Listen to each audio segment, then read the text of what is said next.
Hey everybody, how's it going? So, I know it's been a while and I've been real busy lately. Hopefully, things are going to be fun with this video. Uh, I moved into a new place and I just decided that I wanted to look back on my video game collection because as I was boxing this all up, this big tower of galoreness, I just thought to myself, wouldn't it be fun to just do like a collection video to see what I have in my catalog? And I think it's just going to be fun. Just to compare games with people, maybe just spark some conversation. I doubt anyone's really going to look at this too much, but maybe I can give a couple recommendations, a couple ad libs about my warm and fuzzies on things. Now, this is only my physical game collection that I have on hand right now. At a later point, I could do a digital aspect to my collection too, but I figured it's more fun just to hold the stuff. And also, I had this in boxes. I want to show you. This is how many physical games I have moved. It's quite massive. It is. I mean, look at that tower right there. And I think it's just going to be fun. So, in no particular order, I'm just going to be working from one side of my desk to the next. But, yeah, let's just start off. So, I got Cuphead here for the Nintendo Switch. Got this as a Christmas present from my fiance. And, yes, now fiance, looking at you. But this game is really fun. Definitely challenging. However, I don't think it's like super duper challenging in terms of like, oh, something was like unfair and unjust. No, everything feels pretty justified in this game. You get hit, okay, that's on me, right? Um, I played the whole game single player, and whenever my brother and I we meet up because we don't really get to see each other too often, but because it was Thanksgiving recently, it was just him and I, and we were like, hey, wait a minute, let's continue that old Cuphead save we were working through. So we hopped back on that, and I forgot how much fun this game is. Especially two player is really really enjoyable, and it's fun to bounce off each other and tag team and keep each other alive when you get down to like that one health point. So blast of a game, highly recommend. I feel like Switch is a good place for it. Next we have Super Monkey Ball Banana Mania. I got this one just as a gift to me from my mother. It's pretty fun. It's pretty solid. I didn't grow up with Monkey Ball. At most, I would do like these early iPad app games where it'd be like a marble racer and the whole world tilts like it's Monkey Ball. But I think it's pretty neat. Yeah, worth checking out if you can. WarioWare Get It Together. This was my first WarioWare game, and it's fine. It's solid. It's pretty neat. I just don't think it's my favorite in the entire world, but it's still enjoyable. I only have this and another WarioWare that I will show later on that I like more and prefer more, but for other reasons and circumstances. Do check out this game if you find it for a good bargain. And yeah, moving on, Luigi's Mansion 3. This was my first Luigi's Mansion game. I've only played this one in the first, and although it's not my favorite, I did have a lot of fun with this game at the time of its release because it was maybe like junior year of high school. I It was around Thanksgiving time as well, and I just remember it was like 2 weeks out from Thanksgiving. I had my wisdom teeth pulled out, so of course I'm bedridden. I'm incapacitated. I don't want to. I like wake up, just lay there, and then I just fall back to sleep. This game entertained me throughout that pain, and although wisdom teeth wasn't too bad itself, I just had fun. It was good because I was in Virginia at the time, and the fall leaves were out, and I just felt like it fit the vibe for that. Moving on, speaking of seasons, we got Donkey Kong Tropical Freeze. Uh, this game was fine enough. I inverted the title because I like doing that with a lot of my physical games, as you'll see later on. This was a solid game. I wouldn't say it was my favorite. It was worth a one and done playthrough, but I just don't see myself going back to this. And I did grow up playing Country Returns, and my brother and I we played that as kids. I don't physically have that game anymore because I gave away my Wii and then I took it back, but one of the games got sold by that friend I gave the Wii to. So I had fun with that game. This was kind of charming to live that again, but I just didn't feel any attachment to this game. I know it's a solid game. Some people like it. It wasn't my thing. This one I recently beat actually on the Nintendo Switch. This is Legend of Zelda: Link's Awakening. I know there's glare there, and I'm sorry. Maybe I'm talking too fast. Please excuse my stuttering and stammering. But this game was cute. I think in terms of the Zelda games I've played, I haven't. I'm not like the biggest Zelda fan. I've had a blast, but it depends on which franchise I like or which entry in the series I like. Link's Awakening, it was short, sweet, it looked cute. It was a nice breath of fresh air for me. I beat this recently. The puzzles were a bit, I wouldn't say challenging. It's just running around the world and trying to figure out where to go and using like just a certain niche item that's specific to a certain area. I think wasn't my favorite, but the art style was cute. And this was just like a light-hearted enough game for me where like just in the moment I needed something like that. And it was charming. It's cool. I still think that, and you'll see it later. I have Minish Cap on the Game Boy Advance that I'll show to you because I forgot to pull those out. But I think I just like in terms of the traditional Zelda where it's top down, Minish Cap is more preferred for me. But Link's Awakening was charming. Next, everyone's got this game, Mario Kart 8 Deluxe on the Nintendo Switch. I've got all the Booster Course DLC. It's pretty Wii graphic looking, if you want to call it that. I mean, it's neat. I like this game. I've had so much fun with it. And I don't have Mario Kart World physically, but I do have it on the digital download because it came bundled with my Switch too. I would say it's nice to have 8 Deluxe in this day and age because while World is doing different things, you can still jump back to the more diversity of courses within 8 Deluxe. So I think it's good to have both games on the Nintendo Switch too. That way you can, if you want like traditional Mario Kart, you've got 8 Deluxe. If you want this new thing with this more open world, more interconnected tracks, you've got World. I think 8 still holds up really well. If kind of hard to go back to after playing World sometimes. Next, this is the only physical Bayonetta game I have, Bayonetta 3. 1 and 2 I adore. Like 1 was my favorite game for a while, but 2 has really grown on me more in this day and age. With 3, I got it maybe like a couple days after release, and I just want to say, definitely the most divisive game in the franchise. I think Bayonetta 3, it had some very high highs in terms of its gameplay. Like, summoning kaijus can interrupt, but it is still a pretty neat spectacle with your demon arts and abilities. And I think just the smoothness of Bayonetta and the weapons you're given in this game feels so good. But I don't like Viola. She's fine. It's whatever. Now, it suffers from story. Bayonetta's story, it's not really the highlight of the Bayonetta games for me, but the tone, right? I just think that with the story, I think it's excuses to go to these cool spectacle arenas. With Bayonetta 3, it's just pretty rinse and repeat. And I think also the other thing too for me was that this game is a multiverse setting game that I think for its time, everything was trying to be multiversal and time travel-y, which Bayonetta's always done time travel, but like multiverse, not really, but it's plausible within the franchise. I think just in the context of me playing when I did on the first playthrough, the multiverse thing was exhausting to me, so hence it felt pretty like lackluster and rinse and repeat. Also, I just miss fighting angels and demons. I think the homunculi are fine. I just didn't love them as enemies. So I can go into Bayonetta 3 on a separate date and talk about it more because I've been wanting to talk about the whole trilogy, but I digress. Let's move on. Super Mario Odyssey. This was a pretty solid game. This was maybe one of 3 games I had when I first got my Switch 2. I got my Switch 1. This was Switch 1. This was back in the year, I think, 2019. Like 2 years after release for the Nintendo Switch.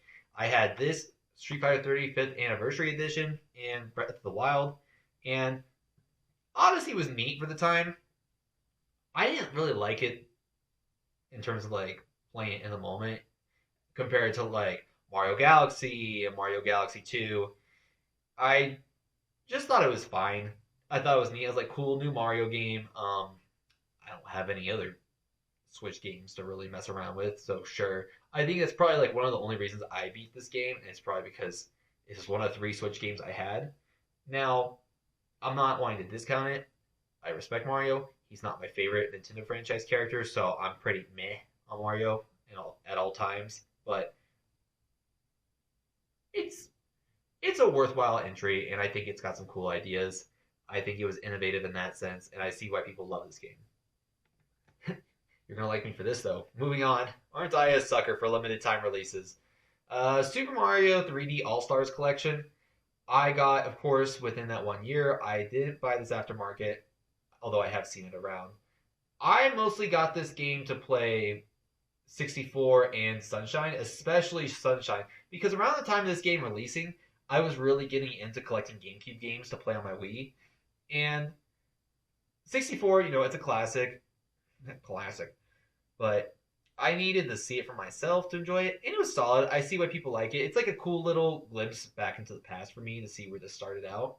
Now, Sunshine, this one, although it is more jank, it is frustrating at times. It is weird, especially the stupid Chuckster stuff. I do like the setting it has going for it. Rather than feeling like disjointed, like Painting to Jump Into with 64, which is probably why people like it a lot, I did like the tropical aspect of Sunshine. And I played this in the summer. Whenever I was off chair from lifeguarding, I would play Sunshine, and it was fun. I think it's like this weird little quirky thing that gets overlooked a lot of the times, and I don't know, it's just cool. And of course, Galaxy. I had this game physically on the Wii and Galaxy 2.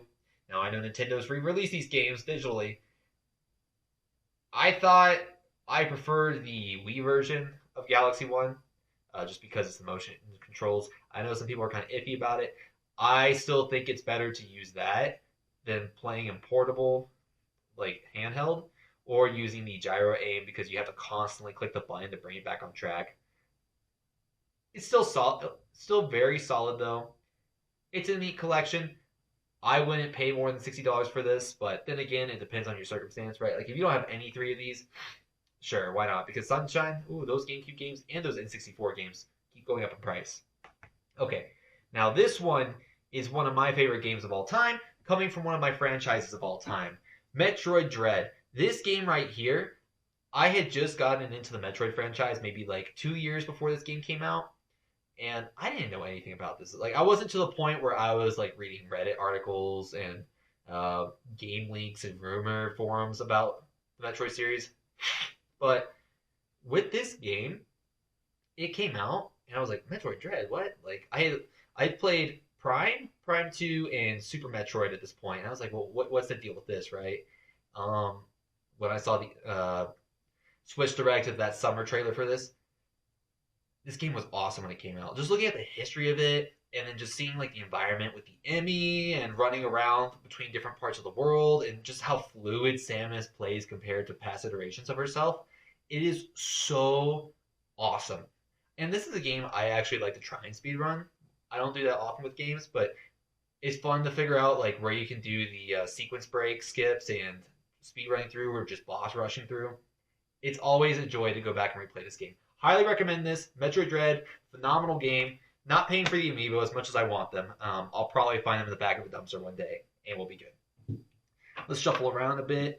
Going to Legend of Zelda Breath of the Wild. This was the first Switch game I got, and at the time, my family was doing a lot of road trips just because we lived away from everybody else. This game helped pass the time for me, and I like it quite a bit. I'm not the biggest open world person, but just the opportunity to get lost and just looking off in the distance and seeing things and being like, oh, what's that over there? And running up to it. I think that's how an open world should be engaged with. It's so masterfully curated in a specific way that it makes the world all the more interesting to want to just run off the beaten path and explore. So many secrets in this game. The shrine puzzles are kind of but whatever. They're whatever. I like the major test of strength. Those are pretty fun. I wish there was like a boss rush mode or something like that, but it's pretty cool. I even played the DLC, and that was fine enough. I thought that was cool. Not really the most memorable thing to me, but this game was a lot of fun, and I think my parents realized that too, because for Christmas, and I can show you, I got this big book for Breath of the Wild's art, so it's pretty neat. It's worth checking out if you're like in a Barnes & Noble or something, but like it just got like character art in here and the level design art that's pretty fun and charming to look at. So, in concept art as well, it's pretty neat. And I think this did make Breath of the Wild all the more interesting to me just because of the love and passion put into it. Now, this one I don't like as much. Tears of the Kingdom, I respect people for their opinions on it, but I just didn't particularly enjoy this game as much. After Breath of the Wild story, which I know story in an open world game like this, right? I did like looking for the memories and how it did draw you to certain places to want to advance the story. With this, I just didn't really care as much. And also, I think the other thing for me too, and this is my personal gripe with the open world games that retread the same place over and over and over and over, is that, or even if they're just like similar enough to each other, right? I didn't like how it's like, okay, here's this open world you've already explored in Breath of the Wild and sunk dozens of hours into if you were into that. But then it's that, and then you can go up, you can go down, and maybe we change some things on the surface, but going up was fun at times. I didn't think it was this crazy thing. I thought it was like, okay, cool, there's some stuff up here. And then being on the surface again was like, okay, dude, I've like been there before. It's fun to go check out some old things that have changed. I hated the underground. Underground sucked. And then the story just took a huge step back too for me. Fighting Ganon in Neo was fun, but like, oh, it's whatever. Still, I do enjoy seeing YouTube videos of people creating these torturous traps for Bokoblins and Koroks. People are insane. Now, of course, who doesn't have Super Smash Bros. Ultimate for the Nintendo Switch?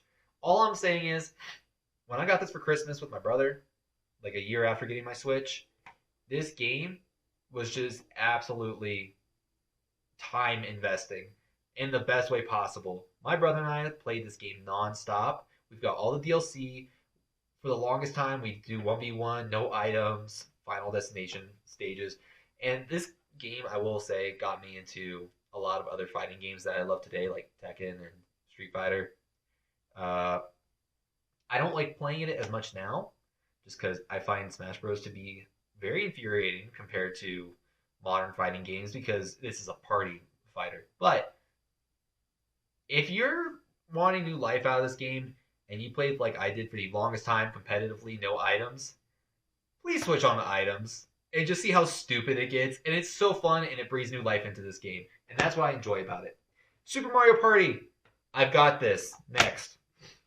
Super Mario 3D World and Bowser's Fury. I didn't have a Wii U, man. This game was okay. I thought, oh, that's pretty neat. I'd rather just play New Super Mario Bros. On the Wii again. Bowser's Fury. You know what? I'm going to be honest. I enjoyed this more than I did Odyssey. I think this is probably what Odyssey wanted to be for me. But this game was charming. If they did a full-fledged thing like Bowser's Fury, that'd be pretty radical. Pikmin 3 Deluxe. So, this was my first Pikmin game. Got this for Christmas one year for my brother. And I think it's pretty neat and charming. I've played this 1.5 times now. I started a second playthrough with my fiance. And it's cute. It's cozy. It's fun to run around and collect fruit. I don't think it's my favorite in the series. I still think that goes to Pikmin 1, which I own. Yeah, I used to own Pikmin 1 physically, but then they brought Pikmin 1 and 2 into a dual pack bundle. I'm like, yeah, okay, I'll just get it for the Switch because that's the best way to play it. However, going back to Pikmin 3, I do appreciate how there is still a need to survive in this game. I think that makes a challenge of you're finding parts for your ship, you're finding, not ship, that's Pikmin 1, but you're finding food, you're finding ways to be able to get new nodes to move on, if I remember correctly. And also, I think the new crew, if you're familiar with Pikmin 1 and 2, having Olimar, I think it's fun to play as the neighboring planet species, and they're looking for Olimar, who's clearly caused disaster. It's a charming game, and I want to play Pikmin 4 eventually. Not clamoring to. Worth checking this out, though. You're going to hear me say that a lot. Worth checking this out. Worth checking this out. Let's see here. Kirby in the Forgotten Land. Now, first, like, actual 3D platforming Kirby. My first Kirby ever. I've never been a Kirby fan. I know a lot of people who are better than Kirby.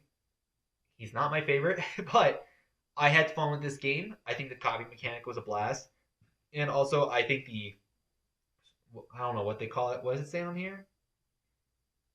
I forget what they call the big mode, but the big mode where Kirby goes big mode and sucks up a car or like a traffic cone or something. I think that was pretty cool, and I loved the environment of how like it was this desolate alternate world that had just not been lived in anymore, like apocalyptic, but in a oh isn't this cool like how different everything is kind of way. It wasn't depressing, like oh this is grisly apocalypse. No, it was okay. There's new life living in this ruinous world and I think it's fun just to find items that are everyday to us and just seeing Kirby just suck up a car and just driving off and running through walls. This was the first great game to pick up and enjoy. And my 9-year-old cousin, he saw me playing this game and he's like, Mom, I need that. And so he got it himself. And I like to walk in sometimes and I see him playing this. And I'm like, oh, it's cute. It's fun. It's charming. Now, last one for anything Nintendo Switch related. The only physical Nintendo Switch 2 game I have, Donkey Kong Bonanza. I think this is honestly what's made me enjoy the Switch 2 the most right now. I have yet to pick up Prime 4, by the way. I know the date of this video. Prime 4, I will get. I just need to get my paycheck first. But Donkey Kong Bonanza actually had me captivated for quite a large amount of time. There was some levels I didn't like so much where it's like, oh, okay, it's kind of a filler layer to be on, but the charm in this game, the music, the Bonanza abilities, although like I prefer some more than others. I hate the ostrich ability. I think okay, that's pretty stupid, but I like Zebra. Who doesn't like Zebra? Elephant was pretty fun. Um, it's fun to jump between layer to layer to layer and just finding random bananas to get to. And the climax to this game is freaking phenomenal. I don't want to say anything because this is still a relatively new game. But do check this out if you can. Don't pay for the DLC if you're not if you don't feel any inclination to. I didn't pay for it. I still feel like I got everything out of this game that I could have ever wanted, and I feel happily satisfied with it. And I'm glad this is a Game of the Year contender, although I think it deserves to go to other games for that title. But great game, and I'm glad to have this. All right, so moving on to our next console, we're going to go with my PS5 collection. Granted, I don't have that many PS5 games in the physical format, just because digital is pretty easy to grab at times. But in no particular order, again, well, really, this is the first one I got. But so starting off, Spider-Man Miles Morales. Yes, I've got the flipped inverted art because I think it's pretty cool. To any of you stingy people out there who like the banner at the top that says PS5, it needs everything to be uniform. Look, man, all I'm saying is there's some pretty cool art on the inside sometimes, okay? Miles Morales is a wonderful game that I played, and I think for me, again, you're going to hear me say it a couple times, I'm not the biggest open world guy. However, Miles Morales as a game was short and sweet enough that it didn't overstay its welcome for me. And I quite enjoyed just everyone talks about swinging around New York, and that's awesome. It's great. I like the Venom abilities in this one. And I just think letting Miles shine and having this like spin-off story where it's Miles not Peter Parker is pretty fun, especially leading into Spider-Man 2, which I have digital. Please excuse my throat, it's kind of dry. But Miles Morales, if you can, do play this game. It's charming. It doesn't overstay its welcome. If you're looking for something to sink into for the weekend, I think this game will serve you well. And it's just fun. Moving on. Stellar Blade. I know inside cover art, not really the same, but here it is. There you go. Right there. Stellar Blade is not a game for everybody. However, I personally enjoyed this game. I think it was pretty solid, and I enjoyed running around from level to level. I like the more compact level design where it's more linear, but it's fun to like go through this rich area and then see where it opens up at times, and then just explore like a little hub area, and then move on to the next corridor and fight the next wave of enemies or navigate this maze. I think it's cool. how Earth is this desolate place where there's still life on it, and although you come from this um like heavenly, like utopian, distant world, you come to Earth and you discover and uncover like all these mysteries. Like, well, what happened here? And wait, there's actually people still living here. I thought this was desolate and dead, but no, it's actually surprisingly not. I don't think it's the most gripping story, but I think this is one of those games that has such a fun time with its style and its gameplay, and it's just enjoying itself. And I think that's fun. And every so often, you just need a game like that to jump into. I'd say it's maybe like, for me, like an 8 out of 10 game. Pretty solid. Combat was fun. And gosh darn it, sometimes it's just fun to dress up your anime girl in different costumes. Now, this next game, I'm very sentimental towards because this game came out 2 days after my dog passed away, my only dog ever, and I was just kind of feeling like pretty down in the dumps, understandably. I needed something like lighthearted to get into to distract me, and I don't think there was anything better to jump into than Astrobot. This game, sorry, I'm like tearing up a bit because it's just this game brought me joy in a dark time, but being able to like go in and just go through fun platforming. I'm not the biggest 3D platform, but this game did it for me. And I think it's so cool running around the levels and feeling my DualSense controller just like super haptic and responsive and seeing all these neat levels. And where Mario has moons and stars, this has bots from so many different video game franchises that the fun of it too is running around and trying to find everybody. That way you can bring together like the whole like all these video game characters from series like past and present and some future. I think this is a phenomenal game. I think when this got Game of the Year, I was so happy. I know some people said it didn't deserve it. This deserved it, in my opinion. It is wonderful.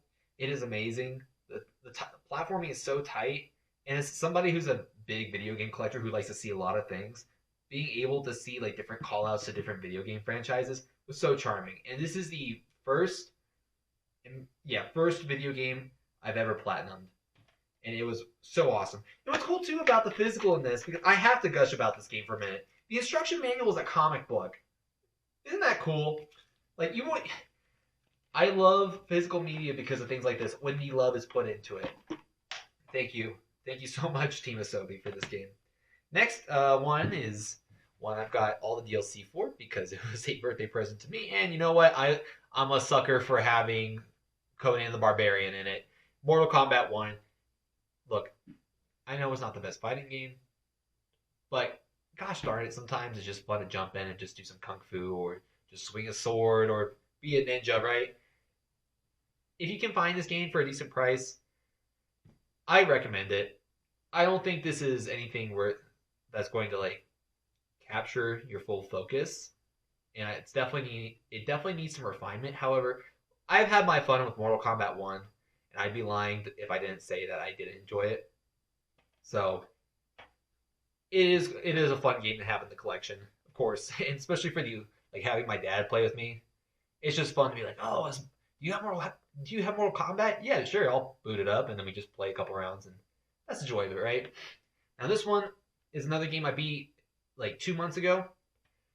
Returnal, great game. The atmosphere and environment and storytelling is phenomenal in this. I'm not the biggest roguelike person just because I haven't played too many of those games. However, this game is such a fun like roguelike but mixed in with like a bullet hell where you're just running around this ominous environment. You feel intrigued to explore the mysterious stuff. I love the Greek mythos call outs and references and storytelling through Greek mythos knowledge that's in this game because I like Greek mythology. I don't want to say any more about this game's story. This is a game where if you enjoy a thriller aspect with sci-fi, kind of like the Alien franchise, but with something different, I think this is worth checking out. And there was a moment in this game with a story where I was just completely knocked me off my feet, blown out of my socks. I just did not see what happened coming. And if you play this game, or if you have played this game and you know what I'm talking about, you understand. Do check it out. I feel like it's a hidden gem of the PlayStation 5. This is a phenomenal game. All right, next one. So we've got the Uncharted Legacy of Thieves collection. This right here, Uncharted 4. I haven't played whatever the. Why am I blanking on it? So there's two games in this collection. There's Uncharted 4 and I think the Lost Legacy or whatever it is, where you play as Chloe. But I think I've only played Uncharted 4, and Uncharted 4 is a phenomenal game, and I love the PS5 enhancement. I didn't own a PS4, so a lot of these games you'll see as they come up are stuff that would be a PS4 owner would have had. I never had a PS4, so I'm only just getting around to these games. Uncharted 4 was phenomenal, and I played 1 and 2, and I had skipped 3 at the time because I didn't own the Uncharted collection disc. I borrowed it. So 1 and 2 I had played, and then jumping to 4 was just, it was great. It was glorious. Please check this out. Everyone's talked about this game. I'm not going to talk about it much further. Wonderful game. Ghost of Tsushima. Actually, this is the game I am currently playing. Again, I'm not the biggest open world person. I keep playing these because, gosh darn it, everybody keeps talking about them. But Ghost of Tsushima, I think I like its combat enough where it keeps me interested, and I like the color and the atmosphere that's present in the game, and fighting the Mongols. I think that's been a lot of fun for me, and the reason I've been sticking around with this game. I've had people say this is like one of the best games of all time. Now, granted, I'm only halfway through. I've beaten the first section. I've beaten Iki Island, and I've also I'm like, I would say halfway through the middle of Tsushima. But it's cool. It's neat. If you enjoy the old classic Japanese samurai films, you'll probably enjoy this. So, worth checking out. Okay, these next two, you're going to realize real quickly with a lot of my collection that I'm a sucker for survival horror. More granted, all my Resident Evil games are on the PlayStation 5 digital, but here we go. Silent Hill 2 remake. With this game, I'm going to elaborate more on it further, but I have played both games, both the original and the remake, that is. The remake, I think, is a very great addition, and I'm glad that people had the opportunity when they didn't have Silent Hill 2 to experience this game remade and remastered. It's fun. The sounds are awesome in this.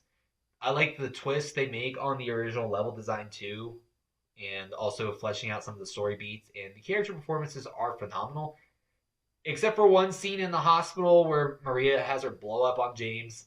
I felt like that didn't hit as hard as in the original because of the line delivery. It is what it is. I'll talk about that at a later date. But overall, this game is so well done. And I am glad for what it brings to the table and being able to stand tall when Silent Hill has been such a low for the longest time. Now, granted, you're probably not going to say that that was the case when I bring up this game. Silent Hill F. So, I started this game, but then I got busy and put it down and decided I wanted to wait and play it when I had more time and also was more in a mood for survival horror again. But Silent Hill F so far has interested me, and I think I've heard it's a great addition to the series in terms of people who have completely played it, and I certainly think it's fun, and I'm enjoying it. I hate those people out there with any game that's hard or has dodging mechanics saying, "Oh, it's like the Dark Souls of this." What are you talking about, dude? Dark Souls is its own thing. This is its own thing. Silent Hill F is a great addition to the franchise, and it's actually, as far as I've played, pretty solid. I've played up through the Scarecrow puzzle. That was hard for whatever reason, and I've heard it's hard because I got stuck in one part, and I think my game maybe just had, I don't know if it was like a glitch or something, or I just didn't understand the puzzle and I was being obtuse, but I looked up one part because I was very just lost with what I was supposed to do with the Scarecrow puzzle. I don't seem to be the only one with that, but in terms of atmosphere and what it has going for it, I think this is pretty solid.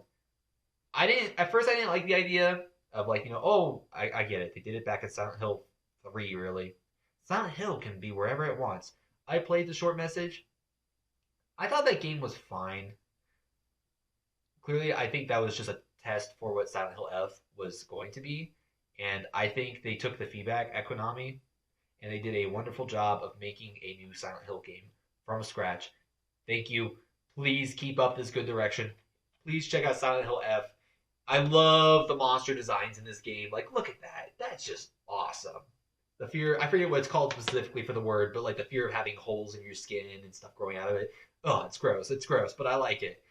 So, those are my PS5 games. You know what? I've just decided that we're going to work backwards in time, so we're just going to jump straight into the PS4 games. Moving on, we've got The Last of Us Remastered. I know, inverse box art. Again, you can hate me if you want. I think it looks pretty neat. Why is it there? Why do you want it to just be on the inside of a box and look at all these logos? But I'm not. What more can I say about The Last of Us? I didn't ever play the game until after seeing season 1 of the show. Of course, I knew everything about the game because everyone talks about the game. It's solid. I don't think it gripped me so much. I thought it was fine. Maybe I was just tired of sad dad trope. And I mean, the characters do a wonderful performance in this. And Naughty Dog definitely made a great game. But there's not much more to say about this game. I'm ready for Naughty Dog to move on from The Last of Us and just do different things. Now, moving forward, I know some of these entries you're going to see, they're later iterations, and then I'm going to jump back to one of their earlier ones. In the case of God of War 3 Remastered, let me flip it this way because that's where Kratos is. For whatever reason, I don't know why, but there he is. There's the boy. Except when he doesn't have boy. But God of War 3, I have on the PS4 edition, and it's pretty fun. In terms of like, yeah, I think it's kind of repetitive at times, but I think one of the big things that I know you fight these big monstrous beings in God of War 4 and Ragnarok, like giants, but I think for me, the pinnacle of God of War 3 is just being able to like climb onto massive monstrosities as just dinky little Kratos and just destroying everything. Yeah, he's a pretty stock character, Kratos, in the Greek trilogy, but it's kind of funny in a way where it's like, yeah, you go, guy. I think there's two parts that made me laugh in this game, and it's, of course, everyone probably already knows if they've played this game, but when you bed Aphrodite, why? Why is that there? And then at the very end where you're just punching Zeus, and it just says punch him. And so here I am for my first time playing God of War 3, just punching Zeus over and over and over again to the point where like the screen literally just completely covers itself with blood red.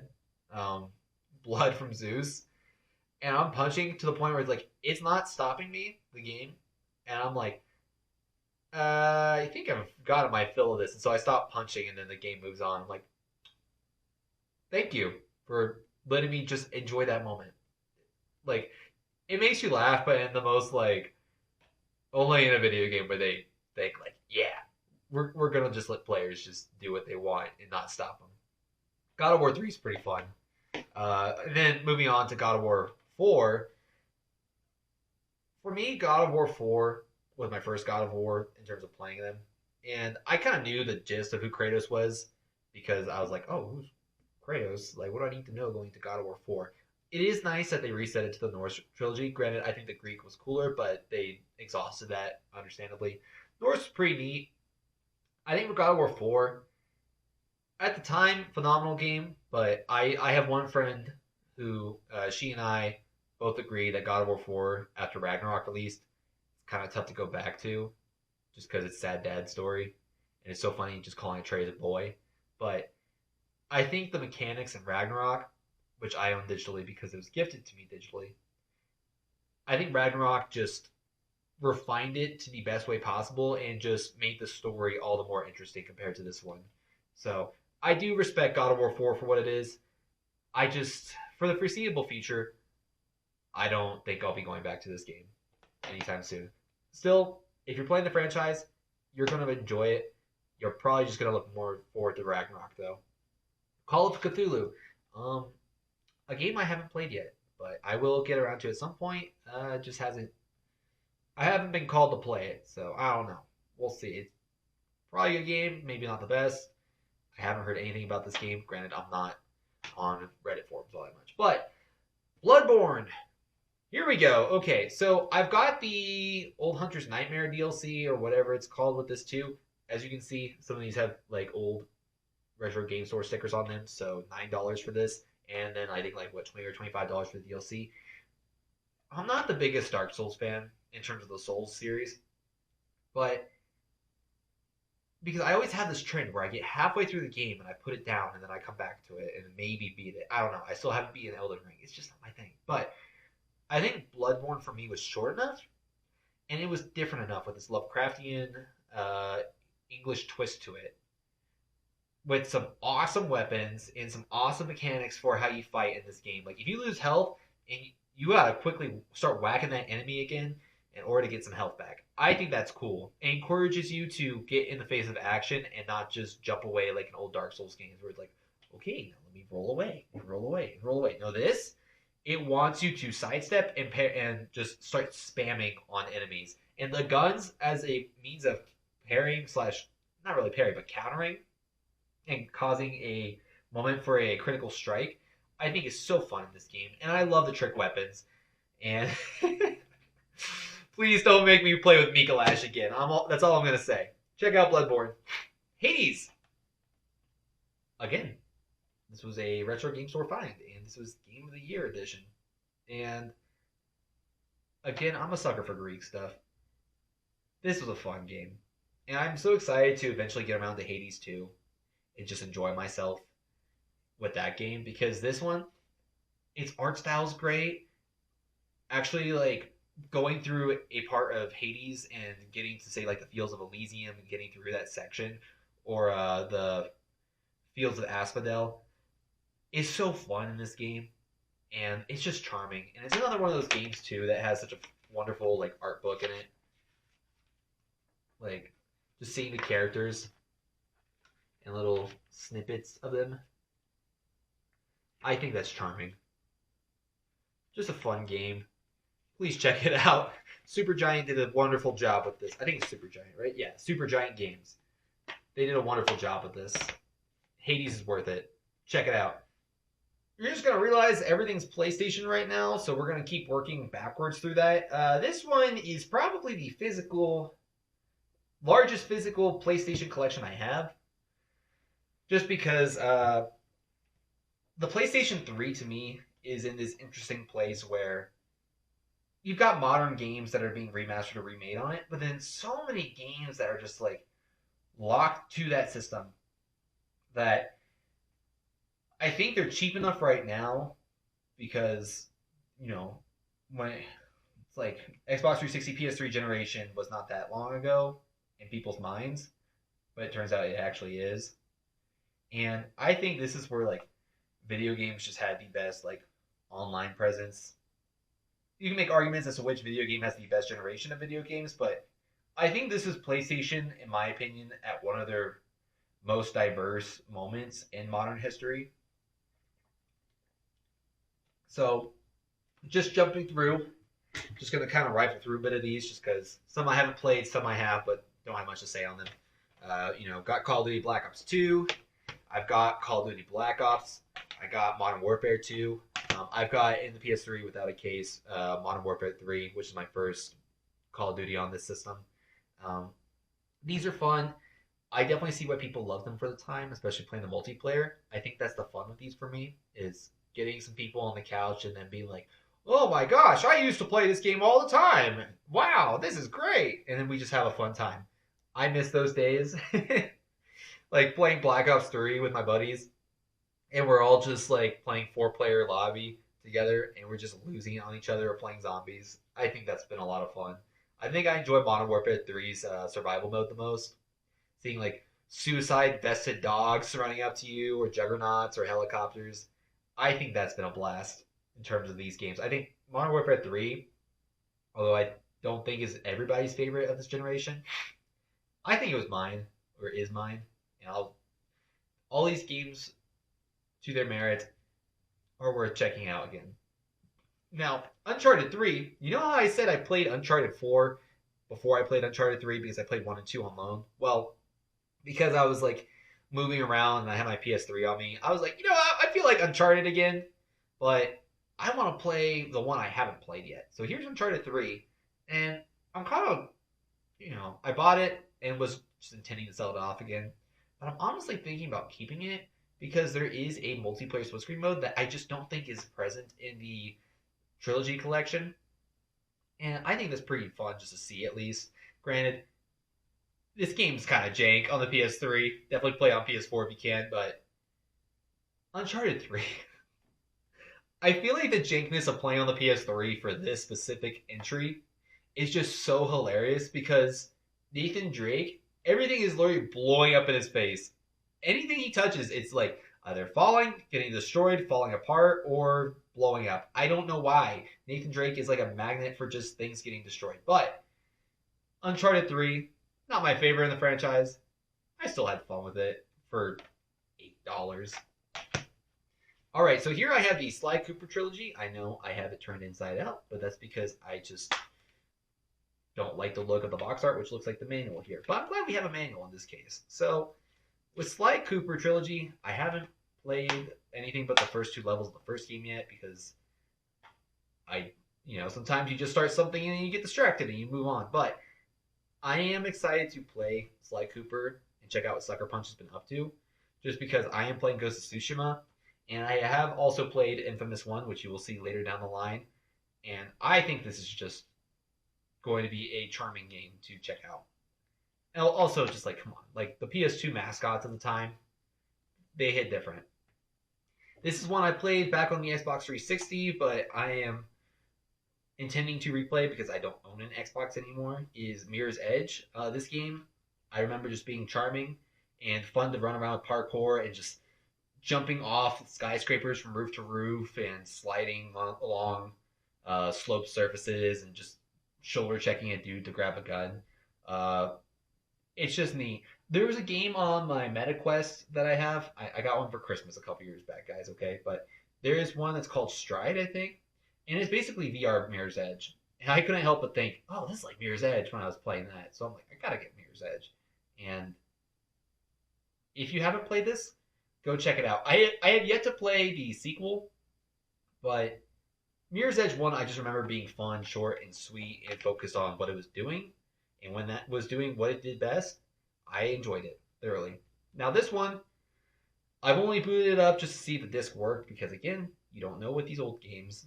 Grand Theft Auto 4, I'm going to be honest, I've never played a Grand Theft Auto before. 5 doesn't really intrigue me because everyone plays it, and I've seen so much YouTube content of it. I also don't. Also controversial, I'm not interested in GTA 6. Now, maybe it's just because I didn't grow up with it, and maybe my opinion will change after playing GTA 4, but I am more looking forward to playing this because I've heard this is a great entry, and it's not, at least in this day and age, I don't know what the census is amongst the community, but in terms of the public eye, I don't think GTA 4 is really talked about like GTA 5 or San Andreas or Vice City, which makes this more interesting to me, right? Something less discussed seems more appealing to me. So I am looking forward to playing this, especially because it's the Russians, right? At least I think. So moving on, got Starhawk. The only reason I got this game, I'm gonna be honest, is because I forget, Ethan Hawke or whatever his name is, this guy right here, is DLC for PlayStation All Stars Battle Royale, and I wanted to get all the DLC. This is okay. This is the interesting part. I have to comment about on PS3 why I think it's so interesting too. Its online store page is still up, and you can still buy things on the digital storefront. I still buy PS1 classics there, like Silent Hill and RE3 Nemesis, for $10 a pop without having to pay hundreds of dollars just to play these games. Really, I think both of those are probably like $130, but still. Now, yeah, that's why I got Starhawk. So we'll see. It could be fun. Could be whatever. It's a product of its time. It's something to have in a collection that costed me $10. So do with that what you will. Of course, I wanted a classic football situation because my dad loved playing NCAA when I had an Xbox 360, and I was like, you know what? I had fun playing those, and I think a lot of other people do. This is like one of my party pleasers when I'm like, all right, let's not just play Jackbox again, right? I think this game can be kind of goofy and fun. There's I'm not the biggest sports guy, but this is pretty funny to me, at least. Killzone 2, had a great time with this game. Radic is definitely my favorite character in this, just because he is just a bad dude, and gosh, his design is so cool. But the frame rate was kind of difficult to get through on this game. It is a PS3 game, so I had that in mind. But it is charming enough with this game where I played the whole way through over Christmas holiday one time, and it was neat to check out. I haven't played the first, I haven't played the third, but I enjoyed what I did out of that game.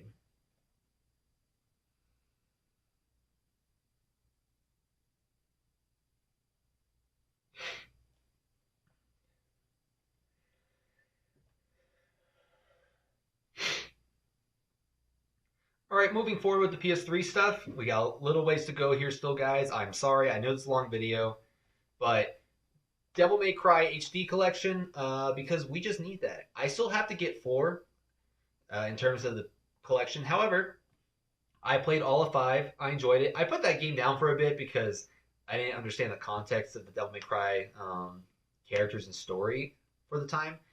So I was pretty much playing Devil May Cry 5 off of purely gameplay and pure recommendation from my friend group. And I think I'd like to go back to Devil May Cry 5 at some point after playing the whole collection again and just starting and going through it. Maybe skip this one because I've heard bad things about Devil May Cry 2 in terms of being able to play through the game with its bugs. But I am looking forward to playing this, and I love how my Instagram For You page right now is just a lot of Devil May Cry content where it's just Dante and Virgil being goofy goobers and also just like badasses and other threads. And I think it's just making me more pumped up and intrigued to play this game. And I think it's because of the community just somehow reaching out to me and getting an influence on my For You page. I have no idea how, but I'm excited. Next up, Soul Calibur 4. Not my first Soul Calibur, that goes to 2, but you know what? This one's pretty fun, and I needed a fighting game on the PlayStation 3 so bad, and this one has Darth Vader and Starkiller in it. Come on, who doesn't want that? I'm a sucker for Star Wars. And I mean, yeah, it's Soul Calibur. It's goofy, and I like how it's a fighting game all about, all right, this guy has a katana, this guy has a sword and shield, lance. Like, martial arts is cool and all, but like, realistically, somebody's gonna pull up with a sword, and you're gonna have to figure out how to parry them and stab them in the chest. Or in Darth Vader's case, you figure out how to force choke somebody and then check them off the map. I think it's also the fun part of Soul Calibur 4. It's the ring out system, and it's just funny just seeing somebody fall off stage and be like, "Oh, okay, that's it for the round. Okay, see ya." So Soul Calibur 4, worth checking out in my opinion. Next up, we've got the game franchise that I constantly start and struggle to get through. We have Metal Gear Solid HD Collection. So this has 2 Peace Walker and 3 Snake Eater. I have the first on the PlayStation 3 as a digital PS1 title. I don't know, man. With these games, okay, I haven't started this one. I know chronologically this was the earliest one as far as I'm aware. So I started this one. I played this one back when my dad had a PSP and he only had Cars on the PSP as well as Peace Walker. So I played the opening to this, said it was too hard, and never touched it again. Granted, I was 12 years old at the time, so I would like to get into these games at some point. I'm just not a freak for Kojima, like many people are. I don't know. I think the memes are pretty funny, especially Invisible. This one is also Metal Gear Solid 4. I had to get this one because this is still exclusive to PlayStation 3. And this is the one I've made it the furthest in. I know, end of the timeline, right? But I think the mechanics in this one are just pretty interesting, especially with the Octo suit to camouflage into your environments. If I give these games more time, I feel like I'll probably enjoy them more. But as of right now, I'm just not popping off with Metal Gear Solid as a franchise. Now, Asura's Wrath is another exclusive game.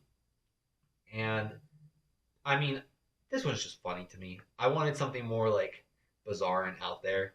I don't have the DLC for this one because The gameplay is definitely very repetitive, a little too repetitive.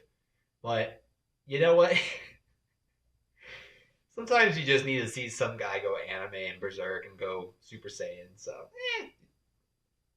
I wouldn't make this a highly recommended game, but if you want to spice it up, check it out. I thought it was just pretty funny. This one I got from a friend who got it from GameStop. Little Big Planet. Uh, Charming. I didn't grow up with it, so I don't resonate the most with it. However, it's fun. I like Sackboy. He's cute, and I think it's a fun thing. Like if I have kids and I still have my collection, I'd like to at least just put this on and see like what they do with it. But moving forward, this one I started, but I stopped because I said this is a love story that I need to play with my fiance, and that's Final Fantasy X and X-2 collection. And I got all the way through the lapping scene in the first game, and I really like where the story's going. I've never played a Final Fantasy before, and I think this is the one that, like, for whatever reason, just the atmosphere of it. Maybe it's that early 2000s beach video game vibe. I just like how this makes me feel and how it's just caught my attention compared to the others. And so I want to continue playing this, but I want to play it with my fiance. So I'm looking forward to playing more of this. I've got a Magic the Gathering deck. I've got the Final Fantasy X one and the 7 one, and I like playing the 10 one a lot just because it moves stuff around. But this is not a Magic the Gathering video. All right, I mentioned it earlier, but we got to mention the Infamous. This one right here. This was my first Sucker Punch game, and I like this. Like, okay, yes, open world, but PS3 open world at the time is very small and condensed compared to the modern scope. And I think the movement in this is more interesting than Spider-Man because as Cole McGrath, you can like literally float down with your electrical powers. I think it also embraces that early 2000s skater vibe like Tony Hawk, and you can literally grind along rail lines and power lines in this game, and just shocking people is really a blast. And I think the karma system in this game, being able to play and go for either do you want to be a villain or do you want to be a hero, and you can see that karma meter change and how people react to you and how the world balances compared to how you're treating it, is really a neat idea with what a superhero game could be. What would you do if you were just some rando on the street who ended up with superpowers one day? Like, this is awesome.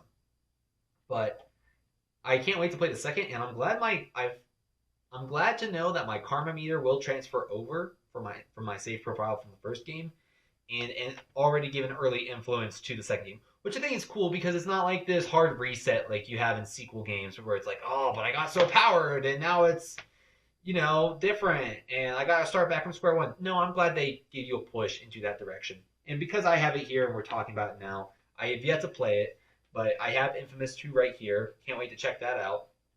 I think also I do want to say when I played this game, I have a lot of sentimental stories with video games, but I think with Infamous 1 for me too, why I liked it so much is because I literally beat it like the week my grandpa died, and so I think just running around as a superhero, doing good and making a change for people, seemingly, was a fun distraction, a way to make it feel like I had control in that moment. But yeah, I beat it on the day of his funeral. So, but yeah, no, these are two great games. Oh, I know the first is great, and I'm sure the second's awesome in its own respect.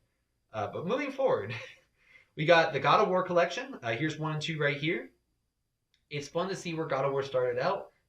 The first game, I love the intro to. God of War 2, I don't love so much as the first and 3. But 2, I remember vividly there was this one section where there was literally like this obnoxious, just wave after wave of enemies that took 15 minutes, and I was so annoyed by the end of it. And as I'm sitting there in the quiet after all the enemies are dead, just seeing this trophy pop up saying 15-minute long boss or a 15-minute long fight, it just made me chuckle. So I think Santa Monica, they've got some humor, and I think that was pretty fun. It's neat to check out these games. I don't think they're anything that riveting, but it would be nice to see a remaster of these games. Next up, we've got DMC Devil May Cry. Ooh, I know. I've played Devil May Cry 5, and I've played DMC Devil May Cry. Um, this game was funny, and that's why I played it. This quote unquote Dante from this game, nobody wants to see it, man. Now, do I think it's as bad? No, I don't think so. But I think it was just goofy, and I was glad I did it. So, moving forward, looking at our next game, we've got Heavy Rain. Of course, there's the funny Jason moments in this, and I've played maybe the first 20 minutes so far. So, looking forward to playing this one, just because it's stupid and goofy. And look at this sad sap that is Ethan Mars. But moving forward, we've got Gran Turismo 5, cool driving simulator. I see why people love it. My brother's more into this game, and this was how I was going to get him to play old games with me, so got that for that reason. Katamari Forever, pretty neat game, just fun and mesmerizing to mess around in. I know I'm kind of speed running these next couple, but I haven't really played too much of them yet. Heavenly Sword, again, this is one of our PlayStation All-Stars Battle Royale picks, for whatever reason. Don't know much about this game, but hey, look, these were the guys who made DMC Devil May Cry, so I had to get it. We'll get around to it at some point. Next up, this one I have as a proud find is the Ico in the Shadow of Colossus collection. Again, I like the inverse box art for this because I get the original Ico and the Shadow of Colossus art together. So this is pretty neat and cool. And I think it is charming. Haven't played either of these yet, but I cannot wait to check it out because I've heard phenomenal things about both these games, and it is going to be a blast to check out both. And lastly, for the PlayStation 3, I've hyped it up so much, and I know it's one of my buddy's favorite games of all time behind Smash Bros. Well, truthfully, I think he actually hates Smash Bros. And he just can't accept the fact that he loves this game. But it is PlayStation All-Stars Battle Royale. Let's go. It's going to be absolutely wonderful when we get a sequel to this game. Please, I want a sequel so bad. This game sucks, but in the most charming way possible, where you're just like, what on earth is happening, dude? Like, what is this? I've got all the DLC for this game because inevitably when the PS3 store shuts down, I need to have this phenomenal gem in history to look back to because there is no way we're getting anything like this again. I'm going to be honest. Please. But I know Kratos is pretty busted, but you know, nothing beats playing Parappa the Rapper and just dropping a dude with a skateboard. Nothing like it. So, those are all my PS3 games. Anyway, I like quite a lot of them, and I can't wait to play the ones I haven't checked out yet. And you know, it's fun too because there are a lot of manuals in these boxes, and I think we're just missing that in this day and age. But moving forward, we're going to move on to the PlayStation 2. Now, I know I said I didn't have any Resident Evil games in physical, and I love the franchise. However, these two I found yesterday, literally yesterday, and I did not expect this walking into this retro game store because I had never been there before. But when I locked eyes with these, I'm like, okay, come on. Resident Evil 9 is about to come out, so I just gotta get Resident Evil Outbreak 1 and 2. I mean, like, I know these were very multiplayer-focused online games, but I can't wait to play them. I can't wait to check them out and play them, especially for Alyssa Ashcroft. Like, and it's cool too because like we were just talking about manuals, and I love how they give like little character bios and be like, oh, these are the characters you can play as, and there's like 8 characters. I don't know anything about these games other than it has Alyssa Ashcroft, and I think that's going to be pretty fun. Just not knowing what's going to happen when I go into these games. I don't know if I get to play every single character or if it's just like you pick one and it's a pretty like standard story of like, oh, and then the group goes over here. But why not? These are PS2 games I own and have, and I don't have many, but you know, I'm happy to have gotten these instead of grabbing the $500 copy of Hunting Grounds because why would I pay that money? I want to play it at some point, but why can't we get a remake of some of these things or even just a straight port? I know it's licensing issues, but come on.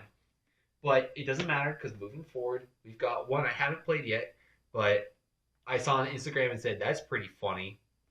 Downhill Domination. It is basically just a racing BMX bike game where, for whatever reason, you throw water bottles at people to knock them off their bike and just have ludicrous runs down a mountain hill bombing. We need more games where it's just somebody has some funny idea of what a kid would probably be imagining of a downhill BMX course or some other related thing, and they just bring that absurd idea to a video game, and it's 4 players, and gosh darn it, I think that's pretty funny. Uh, Next, we have Lara Croft Tomb Raider Legend. So I got this a couple weeks back, and I have played like 2 of the levels so far, just because I wanted to check it out. I have never been a big Tomb Raider person, but you know what? I said this looks pretty neat and it's pretty cheap, and you know what? Um, I understand why people liked Lara Croft back then a lot. I do have the what is it? Lara Croft, whatever the Square Enix Lara Croft and I think it's like Rise of the Tomb Raider games are. I have those. I played the first one, never got into the second. They're both on Steam. I just didn't resonate with those as much because I just felt like they were the it's a Dark Grizzly remake of a old franchise that people love, and we gotta be like not like the overly edgy kind of funny edgy, but the like it's just serious and grounded, and everything needs to be like this non over the top thing, but. It's hard to describe it. When you know it, you see it, and you say, "Yeah, sometimes you just want to run around flipping through the air like a badass and just gunning dudes down looking for treasure, right? Like that was like Indiana Jones minus the sex appeal. I think that's pretty funny. I see why people like Lara Croft. This next one is my second to last PS2 game I own. Had to get it. Tony Hawk's Pro Skater 3.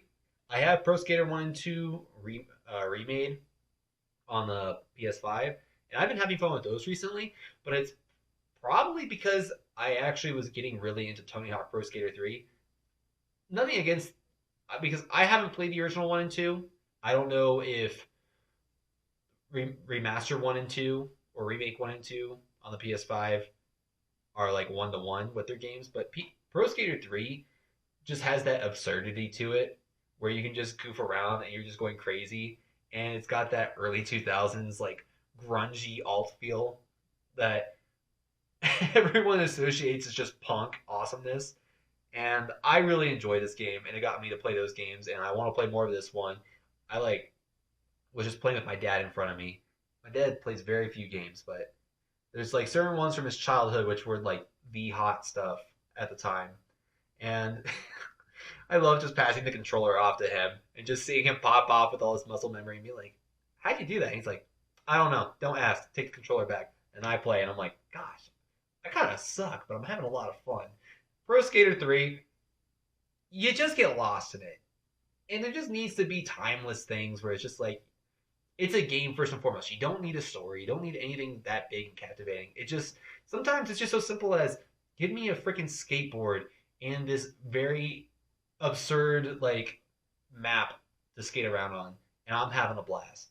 I like stuff like this. But to the point of story-based stuff, um, Silent Hill 2 for the PlayStation 2. Voila. Now, I've got the greatest hits edition, so there's a bit of a caveat here. It's not the OG Silent Hill 2. This is the OG Silent Hill 2 plus Born from a Wish, which I go back and forth on Born from a Wish a lot with one of my buddies, but it's so interesting to have Born from a Wish because that's something the remake doesn't have. It's Born from a Wish because it's kind of messy, but I mean, like, okay, look, I know I was dogging on like expensive game prices earlier, and I paid $130 for this game. However, I saw the OG without Born from a Wish for 200 yesterday, and I'm like, oh my gosh, I'm glad I got this for 130 because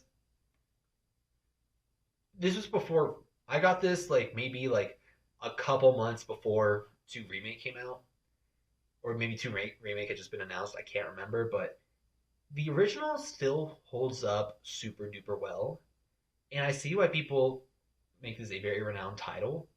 And I love this game so much. And I just, what more is there to say about Silent Hill 2? I will say, I'll give a story instead. When I bought this game, I called my friend, and she woke. I think she had just like recently woken up and or was like doing chores or some other thing, and she was like, because this is my Silent Hill 2 friend. She knows everything about this, so, and I'm like going in like partially blind. I don't know everything I'm about to experience, but she picks up the phone and she's like, "Hey, how's it going on?" And I'm like, "Hey, you want to see something cool?" "Yeah, sure."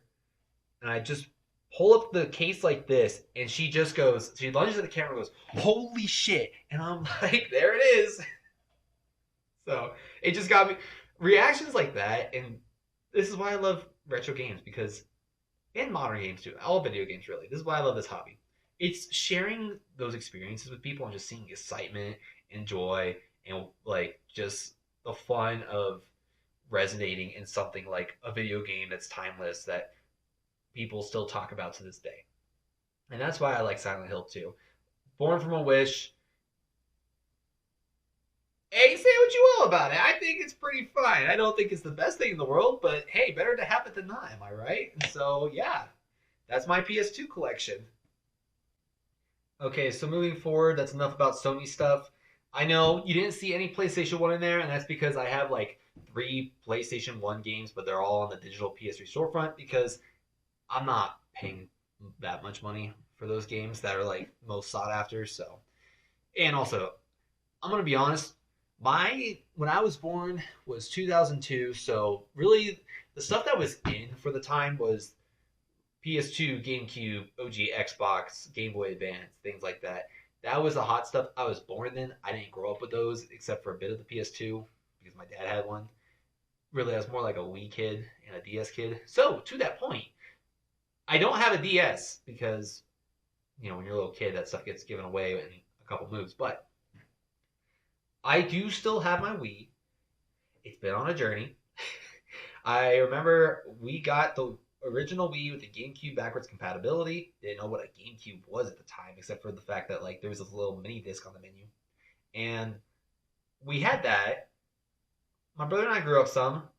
My parents said, "Okay, only one video game system per household, so here's a new Xbox 360. You don't seem to play the Wii anymore," which we didn't. So we gave it away to a friend, and when we were about to move away, I was at said like it was like my brother's friend, and I was at his house, and I saw he had the Wii, and I'm like, "Do you use that anymore?" Because it was just in the corner. He's like, "No." So I was like, "Can I have that back?" Actually, he's like, "Yeah, that's cool."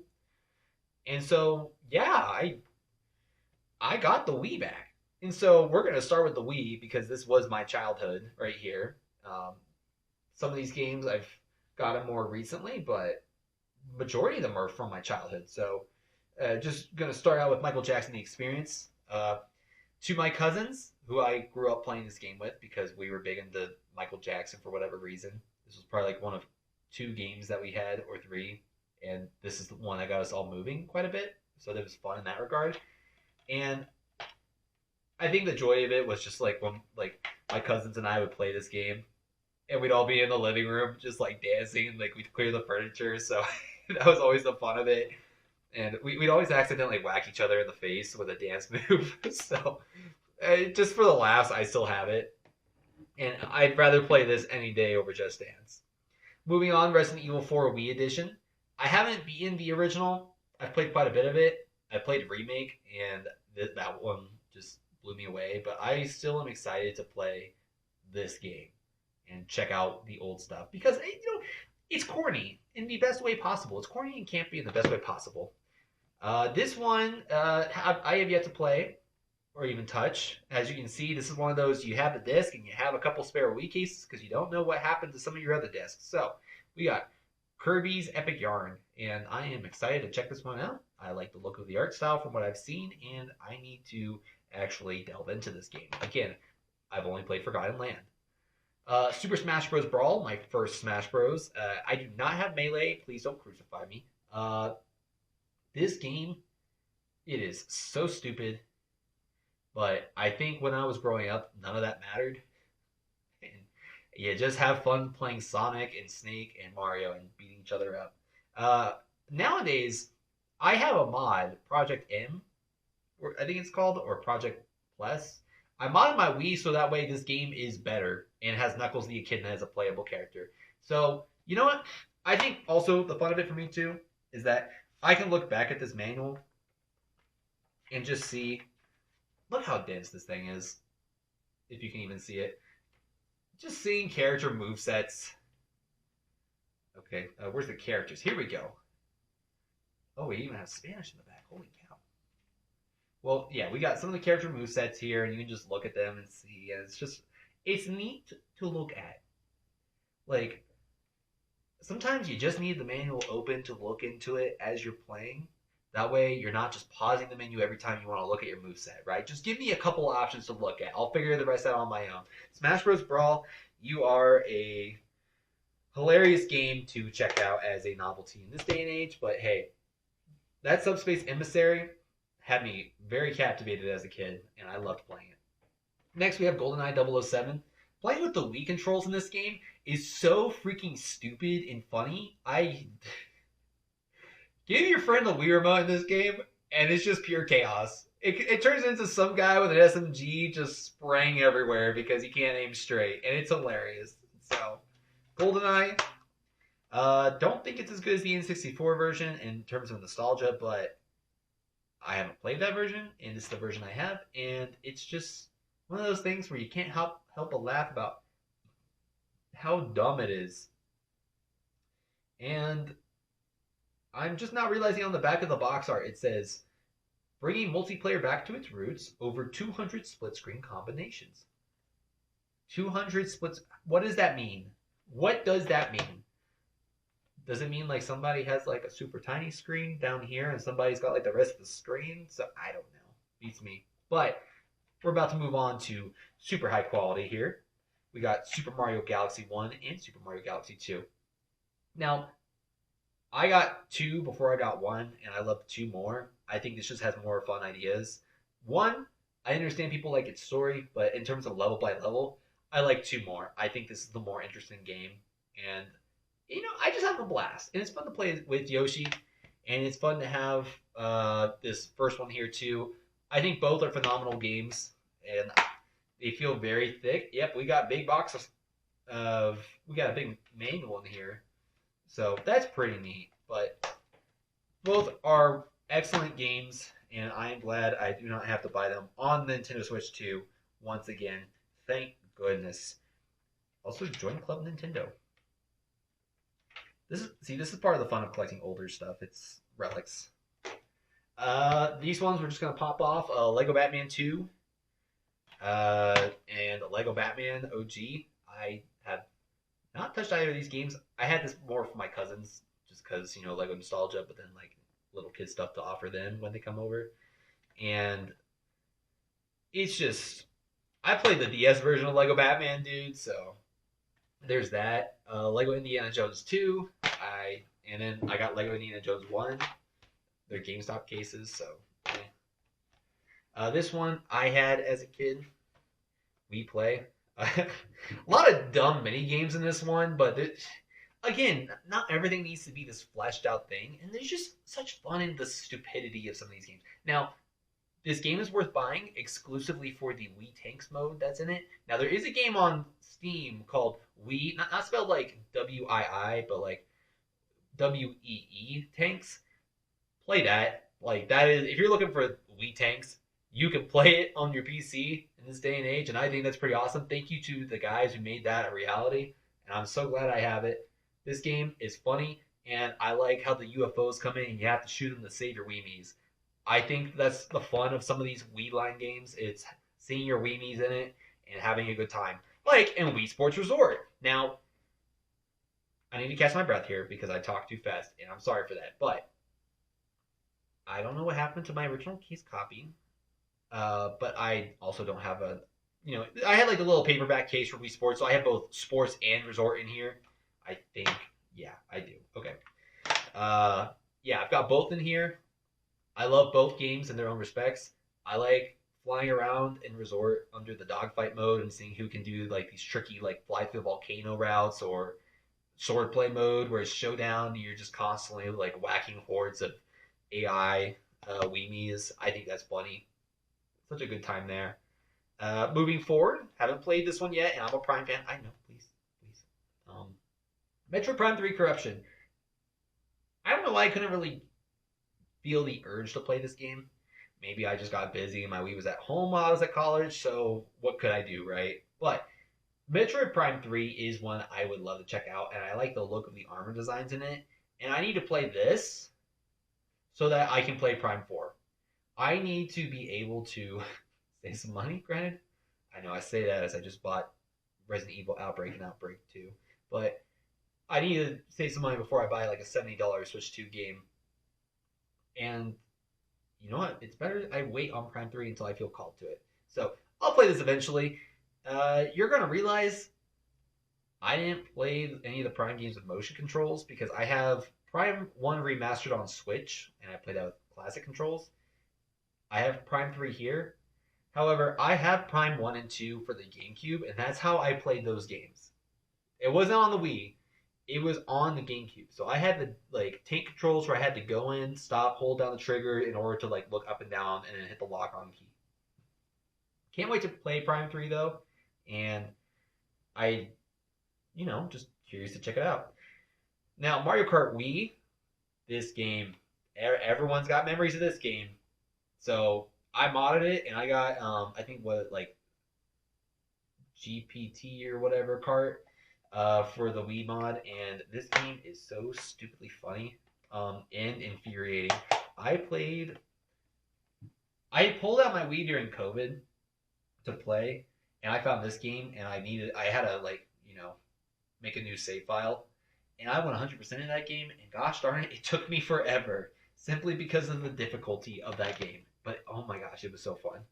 Wii Playground, or EA Playground. I'm sorry, it includes dodgeball. Can't you tell?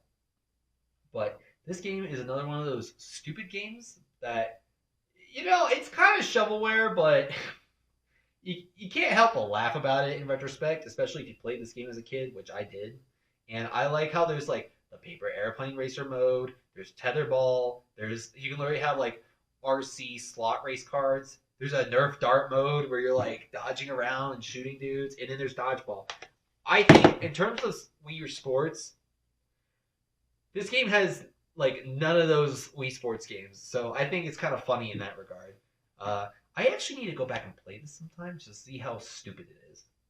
Next, we have a classic of all time, LEGO Star Wars: The Complete Saga. I can't say anything else about this game other than masterpiece. I like it better than the Skywalker Saga. Super Mario Bros. Wii. This game right here, my cousins and I have memories of just this is one of those 3 games. Like it was Michael Jackson, Mario Kart, Wii, and Super Mario Bros. Were the games that my cousins and I had to share. And there was like 6 of us. Now, granted, like maybe like 3 of us were on the younger end to where we just didn't get video games, but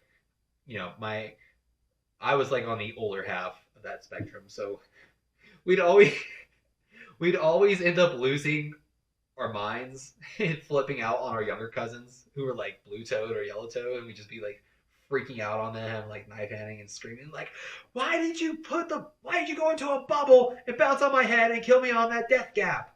So, I mean, who doesn't love this for that reason, right? I'm sure everyone's had a memory of just 4-player chaos and terror in this game. Sorry, itchy eye. Let me move these over because I need space.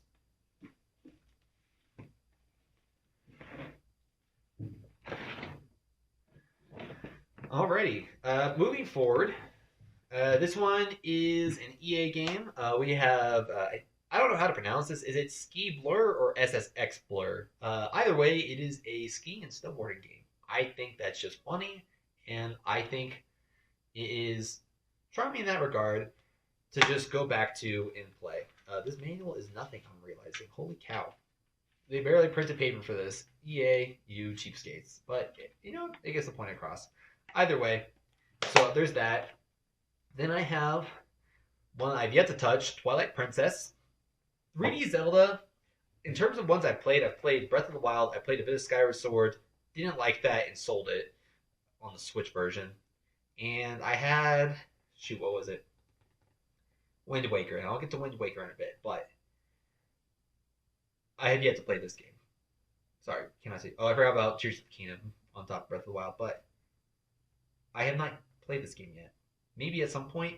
I just don't think the art style holds up as well. Okay, look, I know everybody knows about the Wind Waker was this kiddie game, and people wanted like Ocarina of Time to be edgy. It was edginess syndrome of the time. I just don't think this holds up very well, especially because the Wii is a very blurry mess compared to the other consoles of its generation. But you know what? I look forward to playing Twilight Princess at one point. Now, these are GameCube games, and my story with the GameCube is that I had no idea what it was growing up because my Wii was capable of it, but I didn't know that. And so there was one day where I walked into a Second and Charles, and this was like COVID was just coming around, but like no shutdowns yet, and no quarantine. And I'm walking the shelves, and I lock eyes with this one GameCube game. I had like kind of started watching like Scott the Woz and seeing like people talk about the GameCube, and I was like, yeah, this looks pretty cool. Like, I dug up my Wii. I didn't know my Wii could do that. Like, let me see if I can go find something. And so I walk into the Second Charles, find a GameCube game. There's like 5 on the shelf, and I find one. I'm like, huh, this is a Smash Bros. Character that I'm not very familiar with. Let me go ahead and grab that. I walk up to the front, go to checkout, and the cashier immediately goes, "We had that? Oh my gosh, I wish I knew that." And now I'm thinking, well, wait a minute, what did I just pick up? I go home. I have no memory card, keep in mind, but I don't care. I have this disc, and I pop in this little mini disc. I'm like, oh, this is such a cool novelty. All of a sudden, I see the title for Metroid Prime come onto my screen, and I'm blown away by the sound effects and the atmosphere and the music. And I'm like, oh my gosh, what did I just put in? This is the game I got at that Second Charles. And it comes with the bonus disc. Isn't that cool? But this game blew me away. And this game right here is what started me on my whole retro game hunt and collection. This game, I could not put it down. And I would say this is probably my favorite game of all time. And I will say that to this day. Now, do I go back and play it as much? I did on remastered on the Switch, so I'll have to see what it's like when I actually go back to the GameCube version. Excuse me, GameCube version. But there's just such cool, neat features about this, and the storytelling is there, and the care is there, and just like pulling up your scan visor to read like environmental analysis and dialogue is so funny. And also, you can connect. You can hardly see it, but Game Boy Advance compatibility. You plug in your Game Boy Advance and you connect Metroid Fusion into it. You can get the Fusion suit in this game. I think that's awesome. It's still unique to this game. Moving forward, we're going to talk about another one that I really love. F-Zero GX. Now, this is one where I have the manual and disc because this game is, I think I got it for like $70 compared to like 110 at the time. And F-Zero GX, I made this stupid little case for it. Again, it's another Wii case that I had lying around. But GX is such a phenomenal game. And I think it is my favorite racing game of all time. I mean it when I say Nintendo needs to bring back F-Zero in like some light like GX, because in this day and age people are more competitive and willing to go with hard video games. I think we need that with F-Zero GX, or whether it's a remastered remake or a new entry in the series. Please, we need it, because the blistering speed of these race cars, or more like these rocket ships, on these like crazy tracks that are like a Mobius strip or some other like that. I think this game is phenomenal, and I force my friends to play, and I thank them for putting up with me because I know it is super hard to get into this game. But gosh darn it, I want to go like 1,100 kilometers per hour along a racetrack and like be able to knock somebody off the course and blow up their car, or risk being a glass cannon by boosting too much and expending my health. I think that's neat. And say what you will about other kart racers where it's like Mario and whatnot, but like this is an arcade racer, and I think we need more arcade racers back in this day and age. Moving forward, we got Soul Calibur 2 with Link. This game's fun. I enjoy it. Not much more to say because it's like Soul Calibur 4. This one, I think, is my favorite 3D Zelda, and it's got to be the Wind Waker. Even though I had to put up with that stupid Triforce quest in the end, where I had to go find the shards. Okay, look, side caveat. Why did Nintendo, with this, Paper Mario the Thousand Year Door, and Sunshine make you like run around the world and like gather all these, or even Metroid Prime 2 as well, where you had to go back and like tread over the world. Like, oh, I gotta go like around the world and find all these little MacGuffins in order to get the last little boss fight. Like, no, what? Either way, it's stupid, but I love this game. And I think the art style still holds up on the original version. I love being able to change the direction of the wind. I love the tone of it. I love the boss fights. I think the dungeons are cool. I enjoy what this game has to offer for it. So this is my favorite Zelda game of all time in terms of the 3D ones. Maybe even just all of them. Next up, we have Metroid Prime 2 Echoes. I love how shiny the box art is. This game is fun. We need a remaster of this one too. And it's just, I don't like it as much as the first, but I do still enjoy it. I also find it funny how they had a 4-player free-for-all mode, even though that's like such a niche thing for this franchise.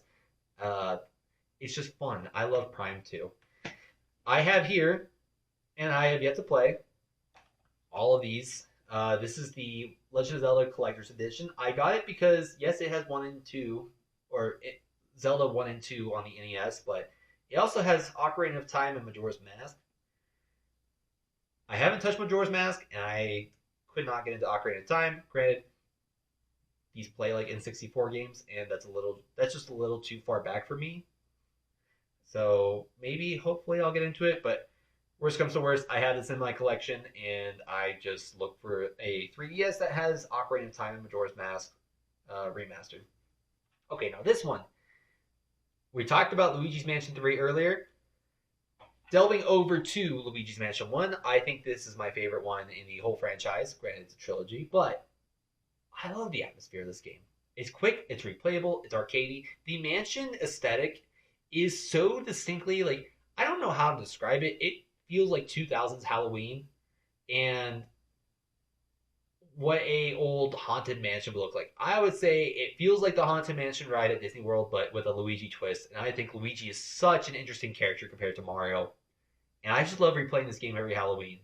So, if you can play this version on the GameCube, hopefully, but if you have to settle for like the 3DS version or like the GameCube version on the Nintendo Switch, if that's even come out, do it. But I just love this game.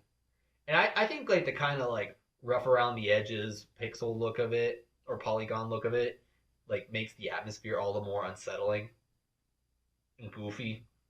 And I like how transparent the ghosts are.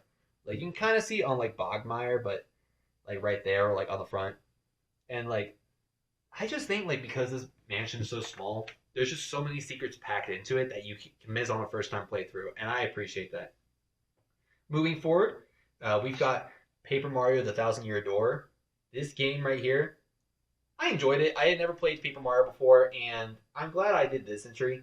I got this like maybe like right before the remake was announced or remaster for the Switch was announced. Although I think I prefer this version, just because there's like a couple editing options, and also like I think just the more gritty feel to it makes the stage battles all the more interesting. Whereas like the new one, I like it, but it just kind of feels like more plasticky than paper, if you ask me. So either way, I think it's cool, and I just love like the absurdity that happened in this game. Great story, great level design, great turn-based RPG.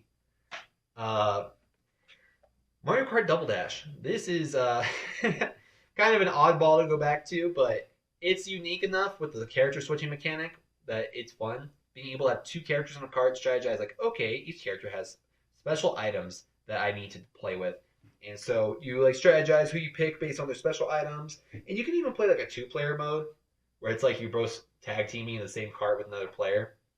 But I would love for this to at least be a game mode that they bring back in a modern Mario Kart because I think that would be so fun and goofy and hilarious. And although this is kind of hard to go back to, just because there's very few courses compared to modern Mario Kart and it does not play like modern Mario Kart at all. I just you got to be willing to subvert your expectations and say, okay, this is not the same game I'm playing as today, but it's fun. These last two, so this one I'm like halfway through, project number 3 or PNO3 as most people call it. I only recently found out that's project number, but this game right here, it's nothing that special. It is very much a tech demo that I paid $70 for, not knowing. But this game right here is one of the Capcom 5 and is the only one that is exclusive to the GameCube. This right here is that like sci-fi Futuro Aero style aesthetic or whatever you call it. I like the ideas in this game enough to be intrigued by it. And this character like dances in the disco stints as she shoots with her palm. And I think if they like revitalize this series in some way, even if they have to like completely retcon what they do in this game, which I don't think there's much story in this game, but they just retcon like some of it and then like introduce a new light. This feels like that 90s space sci-fi aesthetic of like aliens, kind of like how in Toy Story they do aliens with the three-eyed gremlin thingies, but this she dances in this game. I think her name is Vanessa, the main character. And I'm quite certain this is a precursor, a pseudo precursor at the very least, to Bayonetta in terms of how she dance fights. So I like it in that regard, and I think it's just a thing that nobody talks about. That's pretty cool. Now, lastly, for my GameCube collection, and I know I'm running on here, guys. Please bear with me. I'm having fun, and I hope you are too. But Super Mario Strikers is the only Strikers game I have.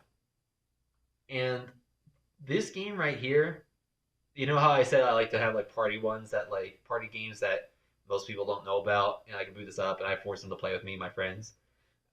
This game right here is so absurd. I brought my Wii over to my college buddy's house one time, and we just had like a huge gathering there one night, and we booted this up. None of us knowing how to play Super Mario Strikers, and all of us got super into it. And I remember the last game for the night, it was like we had like a 5-minute timer going on or 7-minute or whatever, and score was tied at 3-3, and it was one buddy of mine and I versus another two, and I'm just don't know if they're comfortable with their names being voiced on YouTube, so I'm just not going to mention.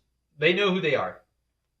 One of them starts talking so much smack on the other team that like myself and my teammate were like, oh ha ha ha, but really like we're taking it personally and we're getting like super invested, and we start like leaning forward more and more and more on the couch, and it's overtime, and I kid you not, I was Luigi, and I had a super charge up move that I just pulled off because my buddy on my team passed it to me.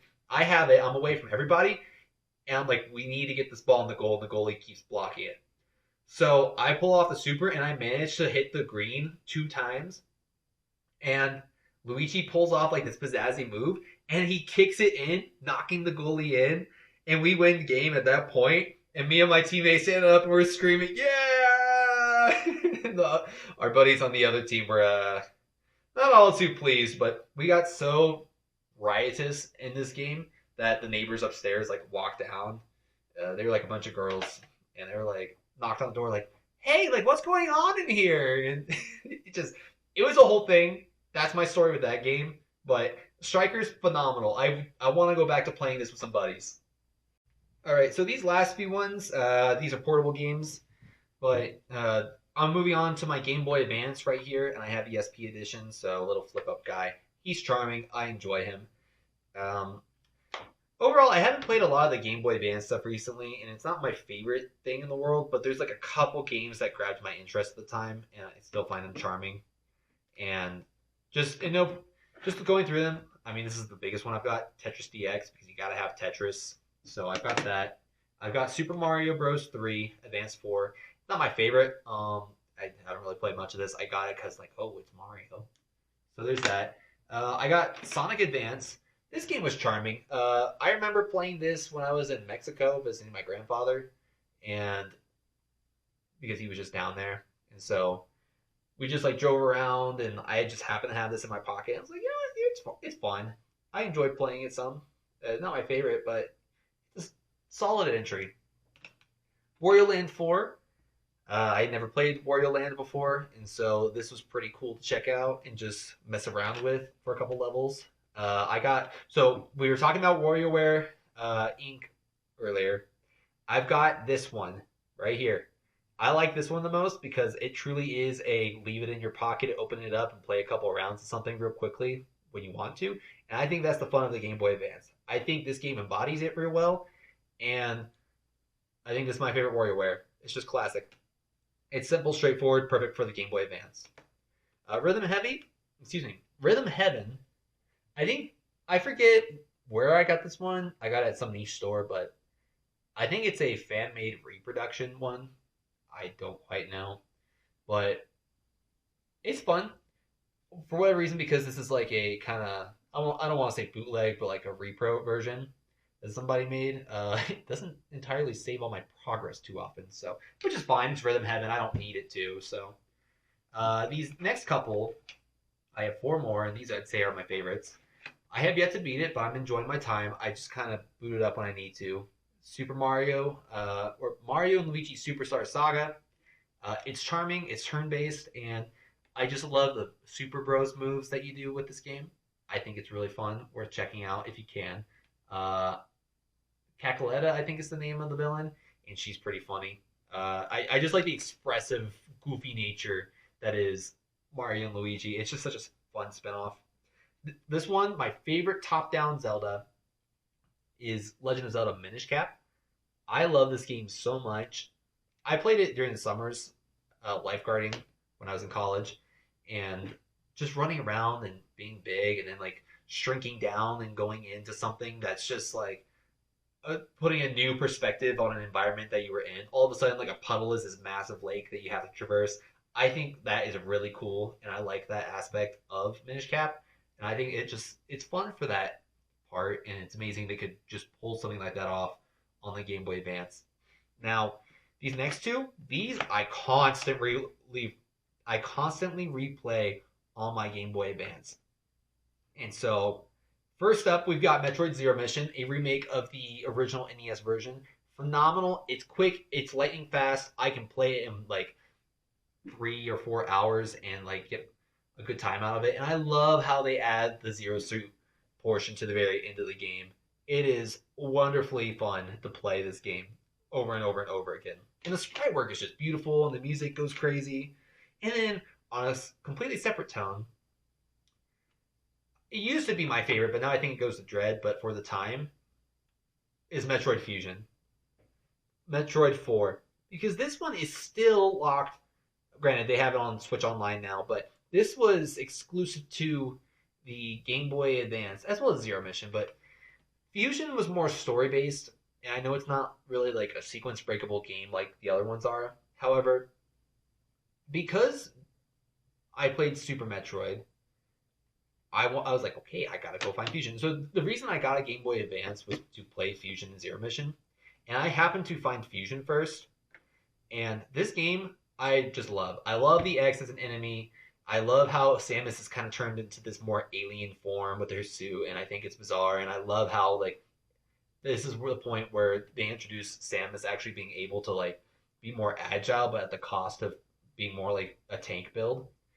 And I enjoy Fusion for that regard, and I think Dread carries on Fusion's vision into the modern day and makes this like wonderful blend of classic, but also post Super Metroid Samus.